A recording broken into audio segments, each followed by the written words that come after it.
Up next, it's our annual predictions scorecard. That's right. We're hitting rewind on what we got right and what we got wrong in last year's predictions. And it's all set up for our next episode, in which we'll look at the big trends we see shaping the world of marketing in 2019. Our prediction? There's all kinds of awesome to be had on the one show where everybody's name is Rick. And everybody rules the world. Hey, Rick and Rick Nation, Rick Matheson here, joined as always by my friend Rick Wooten. How are you doing, Rick Wooten? I'm doing well. How you doing, Matheson?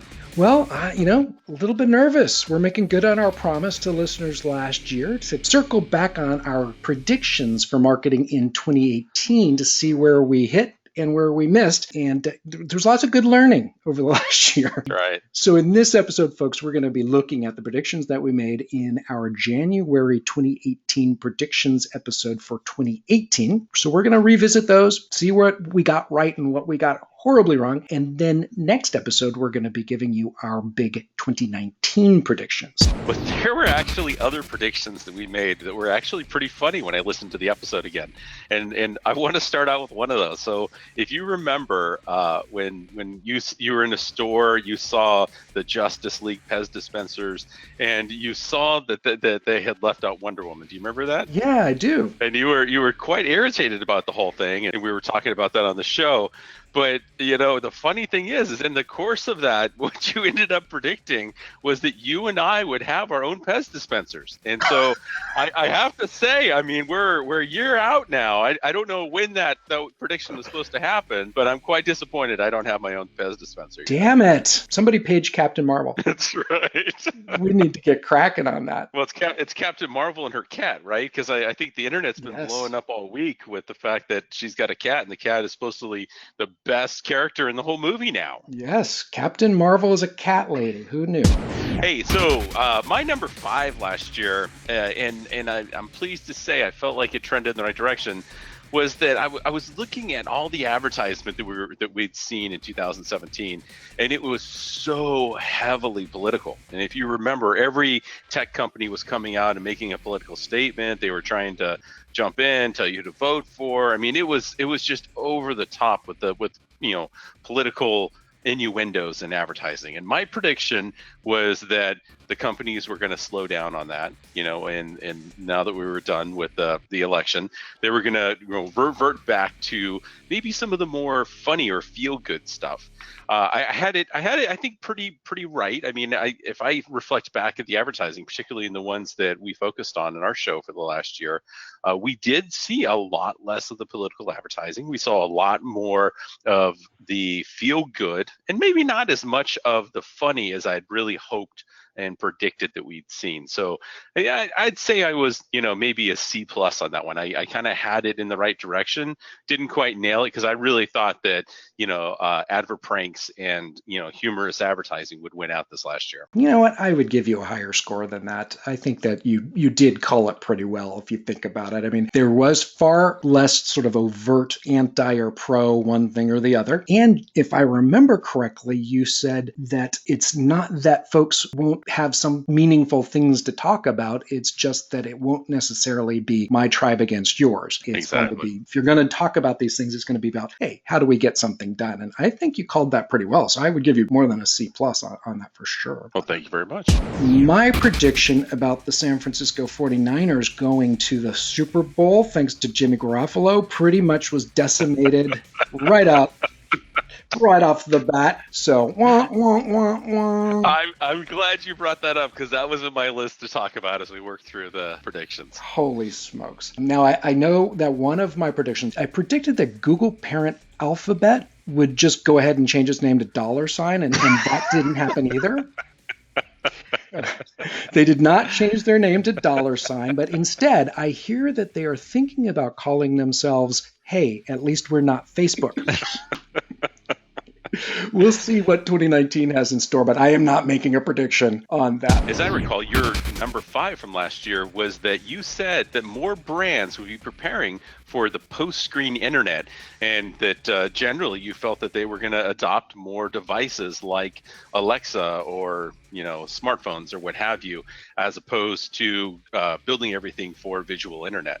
Yeah, I think that all signs are that that did indeed start to happen. We've seen voice assistants literally take off. Those devices have taken off faster than any other technology ever. And you hear even smaller businesses talking about, oh, we got to get ready for voice. ComScore estimates that voice to text is going to account for over 50% of all search activity by next year, so 2020. And so I think through 2018, we've started to see a pivot there. It does play into search, SEO and SEM. And the low-hanging fruit was sort of starting to craft organic content around the questions that people would ask, like, where's the nearest IHOB, or what the hell is ASMR?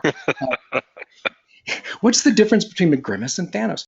So I think that's started to happen. Proof will be in the pudding, I think, by the end of this year, maybe first half of 2020, to see if that has really, taken off to the point where it deserves the title of, post-screen internet. I agree with I'm that. going to give myself a B+ on that one. Yeah, me too. Me too. And when we were going through that segment, I made a joke, and it literally was a joke that at some point we would have Alexa built into a microwave so we can tell it how long to cook our food.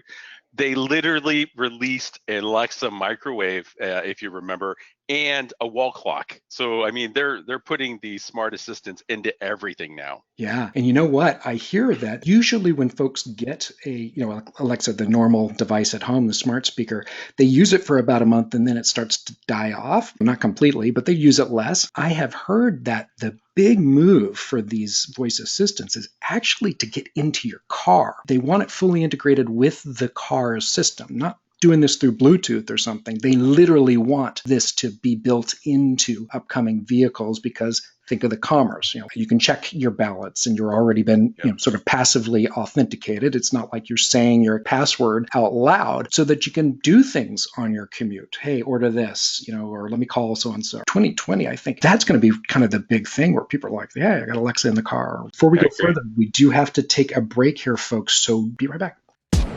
Hey, Rick and Rick Nation, don't forget to check out our website at rickandrick.com. It's double the Rick in just one click at rickandrick.com.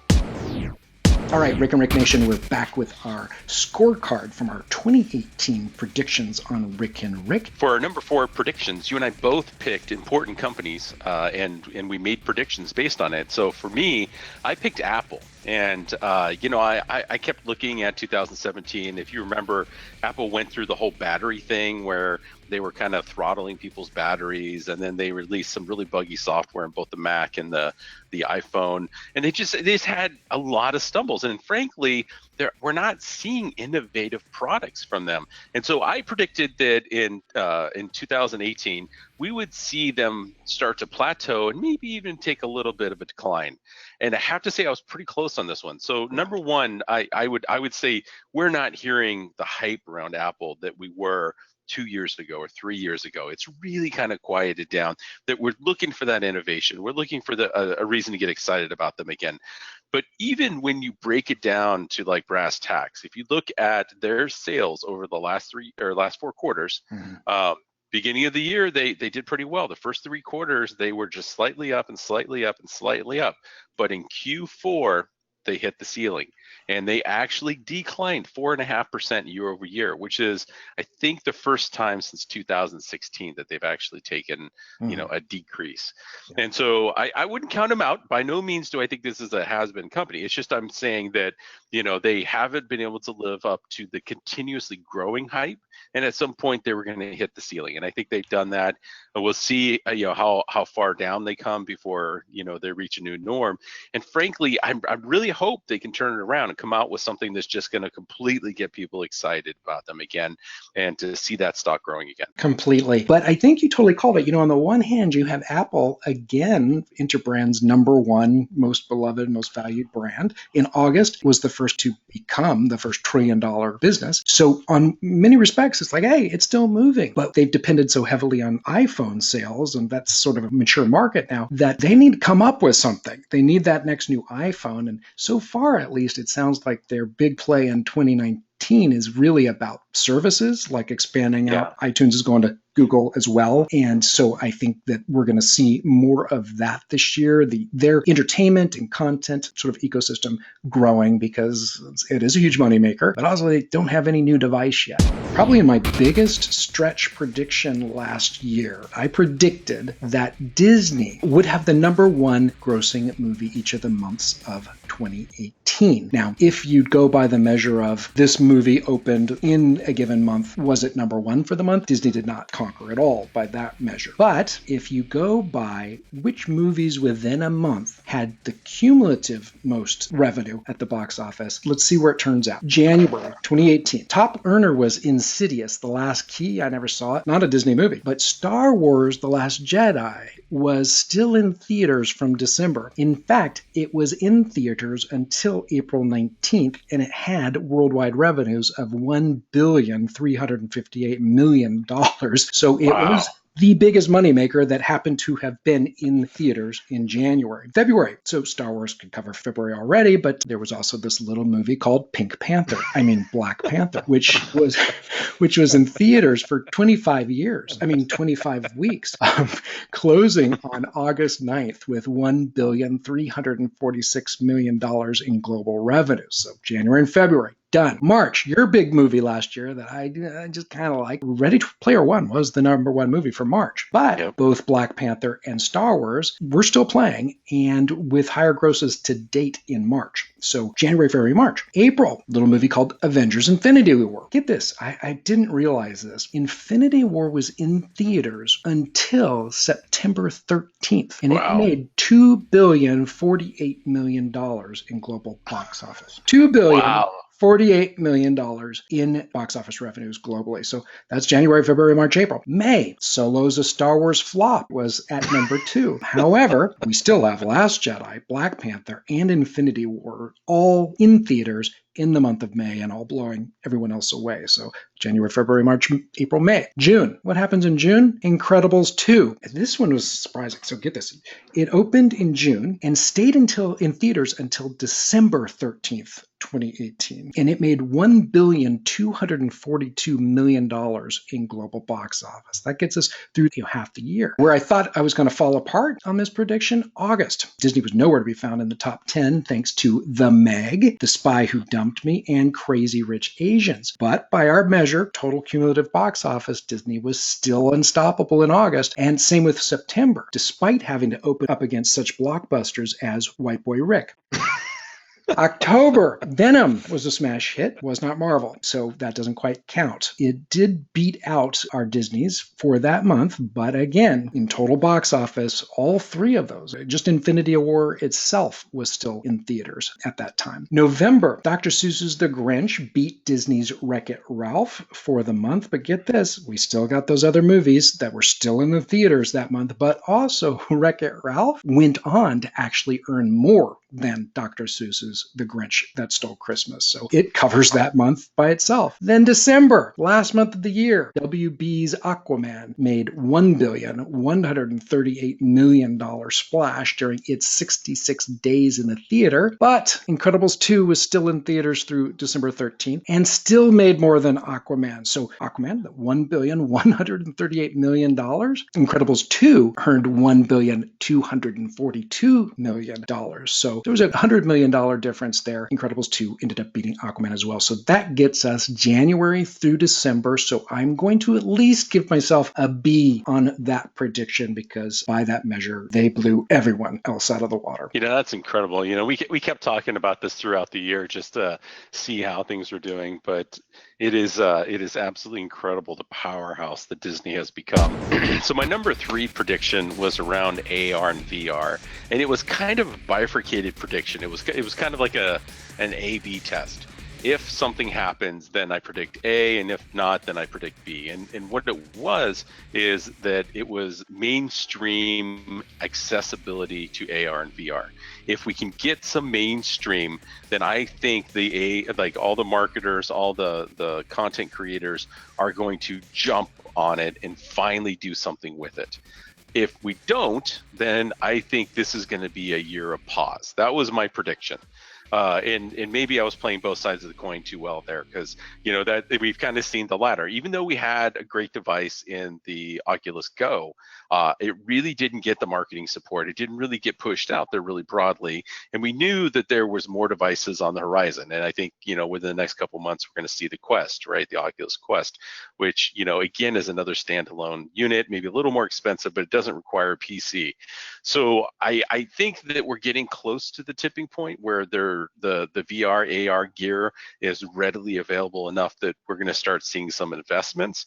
But I don't feel that we've reached that tipping point yet. Now, with that said, we still are seeing some really innovative stuff. On the show earlier this year, we talked about Nike's, what was it, Kyrie 4 carpet experience, and they sold out these brand new set of shoes using AR in an hour.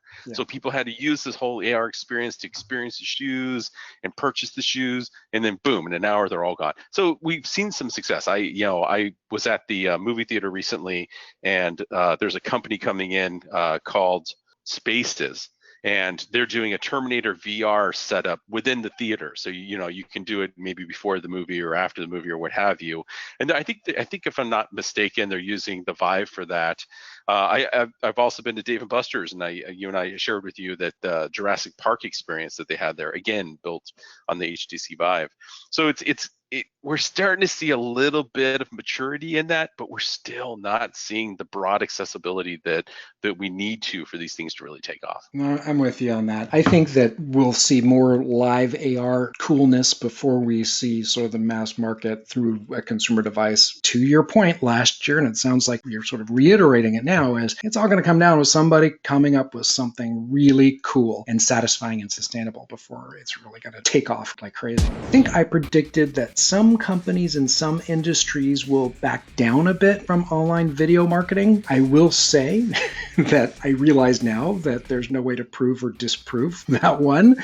So I'm going to claim victory, but I believe that is true. In some companies and some industries, they had a hard time really doing it really well and have probably backed off. But the place where it's overt is in media properties. So brands like Mike literally closed. NBC Universal CISO, and I think Verizon had that Go 90 service. They were all trying to create video content for online audiences. They just saw video go kaput as a traffic generator for them. And what was called the much vaunted pivot to video really became a pivot to nowhere for a lot of companies in that space. So I'm still going to claim victory, though I'll give myself like a C. Yeah, I think you and I both played this one a little bit safe. My prediction on AR and VR, your prediction on the video marketing. I think we both deserve C's on this one. We took it pretty safe. Number 2 was ours together, but it was really yours.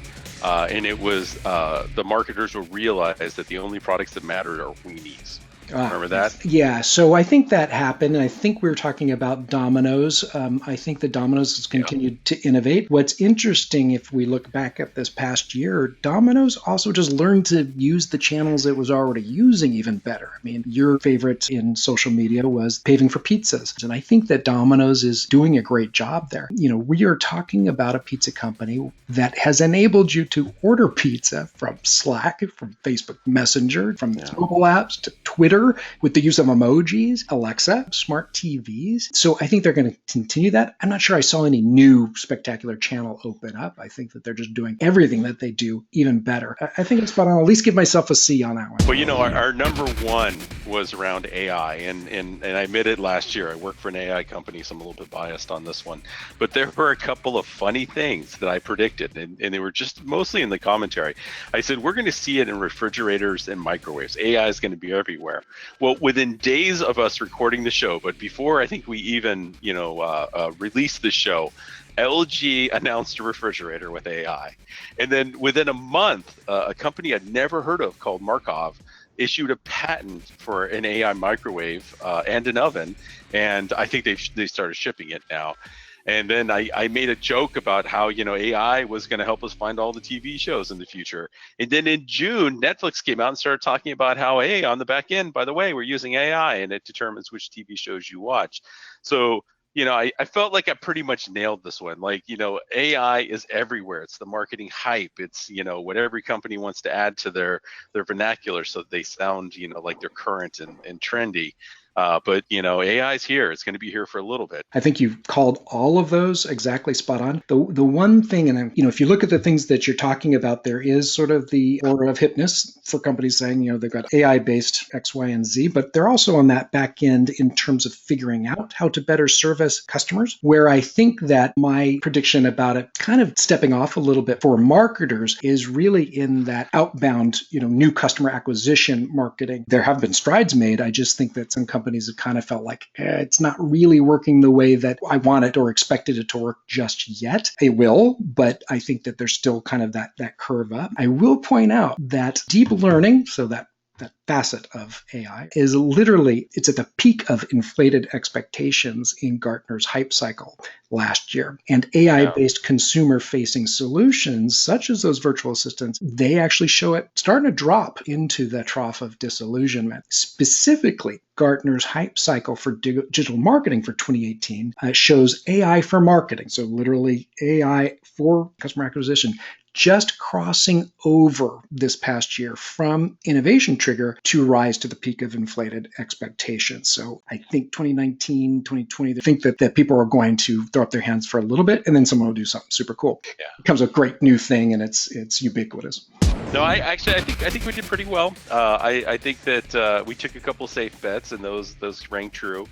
We kind of stretched it a little bit, and surprisingly hit a few that I didn't expect. I'm pleased with this overall, and I'm eager to see what you're gonna predict for this next year. Yes. Speaking of which, folks, on our next episode, now that we have done our little walk down memory lane on our 2018 predictions, we're going to present our top 5 predictions for 2019, each of us. And they'll probably cover a lot of these same topics and more. So you definitely want to come back and listen to that. I'm feeling like a stable genius, aren't you? Yeah, absolutely. Absolutely. I'm epic in my own world. All right. Well, epically speaking, I think that's going to round up this episode of Rick and Rick Rule the World. So thank you for listening, and be sure to check us out on rickandrick.com, subscribe on iTunes and through SoundCloud and wherever else you see Rick and Rick Rule the World. And come on back for our next big episode on The One Show, where everybody's name is Rick and everybody rules the world.